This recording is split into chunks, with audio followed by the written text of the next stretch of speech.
അപ്പോൾ ഇന്ന് നമ്മൾ കുറച്ച് കാര്യങ്ങളൊക്കെ സംസാരിക്കാൻ വേണ്ടിയാണ് വന്നിരിക്കണേ. അപ്പോൾ ഫസ്റ്റത്തെ അപ്ഡേറ്റിലേക്ക് തന്നെ വരാം. വരുണ്ടവൻ നായകനായി ഈ 2024 ഡിസംബർ മാസത്തിന് തിയേറ്ററിലേക്ക് എത്തിയ സിനിമയാണ് ബേബി ജോൺ എന്ന് പറയുന്ന സിനിമയ്ക്ക് മെയിനായിട്ട് നെഗറ്റീവ് റിവ്യൂസാണ് കിട്ടിയിട്ടുള്ളത്. ഇപ്പോൾ അത് സിനിമ വലിയൊരു പരാജയമായിരുന്നു.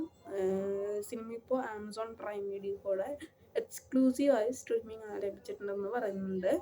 അടുത്ത അപ്ഡേറ്റ് എന്ന് പറയുകയാണെങ്കിൽ മദ്രാസ്കാരൻ എന്ന് പറയുന്ന സിനിമ ഇപ്പോൾ ആഹാ വീഡിയോ വഴി എക്സ്ക്ലൂസീവ്ലി സ്ട്രീമിംഗ് ആവുന്നുണ്ട്.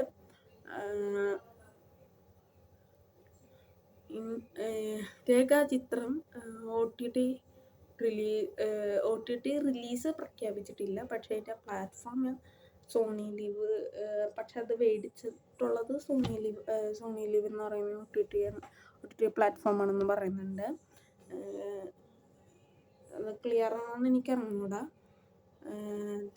ദാക്കൂദി മഹാരാജ് ഫെബ്രുവരി 7 കാണും നെറ്റ്ഫ്ലിക്സിൽ സ്ട്രീമിംഗ് കാണണമെന്നൊക്കെ പറയുന്നത് എനിക്ക് ക്ലിയർ ആയിട്ടുള്ളൊരു അപ്ഡേറ്റ് അല്ല. ഗെയിം ചേഞ്ചർ ഇപ്പോൾ ആമസോൺ പ്രൈമിൽ കൂടെ എക്സ്ക്ലൂസീവായിട്ട് സ്ട്രീമിംഗ് ആണ്.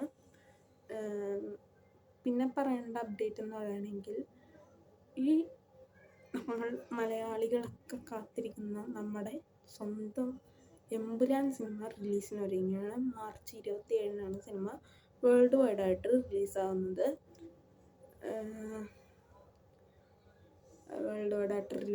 സിനിമയുടെ ഒരു ഗാനം പുറത്തിറങ്ങണം എന്നൊക്കെ പറയുന്നുണ്ട്.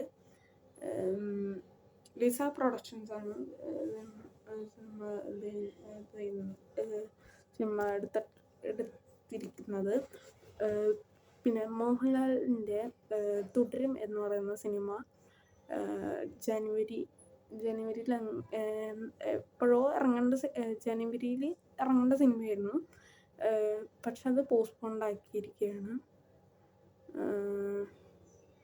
രാഘവ ലോറൻസിൻ്റെ കാഞ്ചന സീരീസ് റിലീസിനൊരുങ്ങുകയാണ്. കാഞ്ചന സീരീസിൽ രാഘവ ലോറൻസും വേറെ ഏതോ ഒരു ബോളിവുഡ് സ്റ്റാറും, പേര് മറന്നുപോയി. I am sorry. ഞാൻ എപ്പോഴെങ്കിലും വീഡിയോയിൽ എവിടെയെങ്കിലും പറയും. I am sorry. അപ്പോൾ വലിയേട്ടൻ സിനിമ മനോരമ മാക്സ് വഴി എക്സ്ക്ലൂസീവായിട്ട് സ്ട്രീമിംഗ് ആരംഭിക്കുന്നു പറയുന്നുണ്ട്. ക്ലിയർ ആയിട്ടുള്ളൊരു അപ്ഡേറ്റ് അല്ല. ക്ലിയർ ആയിട്ടുള്ളൊരു അപ്ഡേറ്റ് ആണെന്നാണ് തോന്നുന്നത്. വിടൈ മൂയാച്ചി എന്ന് പറയുന്ന അജിത്തിൻ്റെ സിനിമ ലോകമെമ്പാടായിട്ട് 55 കോടിക്ക് മുകളിൽ കളക്ഷൻ നേടിയിട്ടുണ്ടെന്നാണ് അവകാശപ്പെടുന്നത്. സിനിമയ്ക്ക് മെയിനായിട്ട് മിക്സഡ് റെസ്പോൺസാണ് കിട്ടിക്കൊണ്ടിരുന്നത്. കേരളത്തിൽ നല്ല പോസിറ്റീവായിട്ടുള്ള റെസ്പോൺസാണ് ഹൃദയം കിട്ടിയിട്ടുള്ളത്.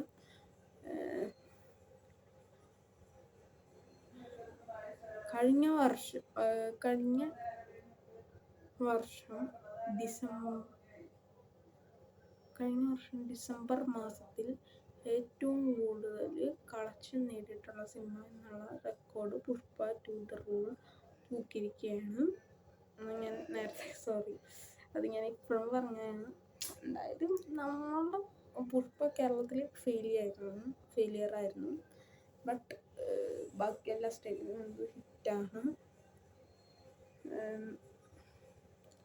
ലിയോ ചിത്രത്തിൻ്റെ 2ാം ഭാഗം ഉണ്ടാകുമെന്ന് ക്ലിയർ ആയിട്ടുള്ള അപ്ഡേറ്റ് ലോകേഷ് പറഞ്ഞിട്ടുണ്ട്.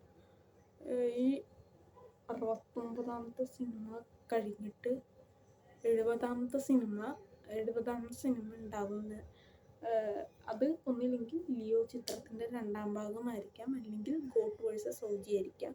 ഗോട്ട് ചിത്രത്തിൻ്റെ 2ാം ഭാഗമായിരിക്കും. ഇതിൽ എണ്ണത്തിൽ ഏതെങ്കിലും ഒരെണ്ണമായിരിക്കും വിജയുടെ 70ാമത്തെ സിനിമയായിട്ട് റിലീസാവാൻ പോകുന്നതെന്ന് ആണ് ഇപ്പോൾ പറയുന്നത്. അപ്പോൾ അത്രയേ ഉള്ളൂ ഇന്നത്തെ അപ്ഡേറ്റ്. ഇനി കൂടുതൽ അപ്ഡേറ്റ് ആയിട്ട് വരുന്നവരെ എല്ലാവർക്കും tata, bye bye, see you and thank you. ഒരു 50 സബ്സ്ക്രൈബേഴ്സ് തന്നതിന് താങ്ക് യു എല്ലാവർക്കും. എൻ്റെ സബ്സ്ക്രൈബേഴ്സിന് എല്ലാവർക്കും താങ്ക് യു. ഇതൊരു ചെറിയ ചാനലാണ്. എല്ലാവരും കൈൻഡ് ആൻഡ് സപ്പോർട്ടിന് വലിയൊരു താങ്ക്സ്. ഇത് കാണുന്ന എല്ലാവർക്കും വലിയൊരു താങ്ക്സ് നേർന്നുകൊണ്ട് ഇന്നത്തെ അപ്ഡേറ്റുകൾ നിർത്തുന്നു. അപ്പോൾ tata, bye bye, see U.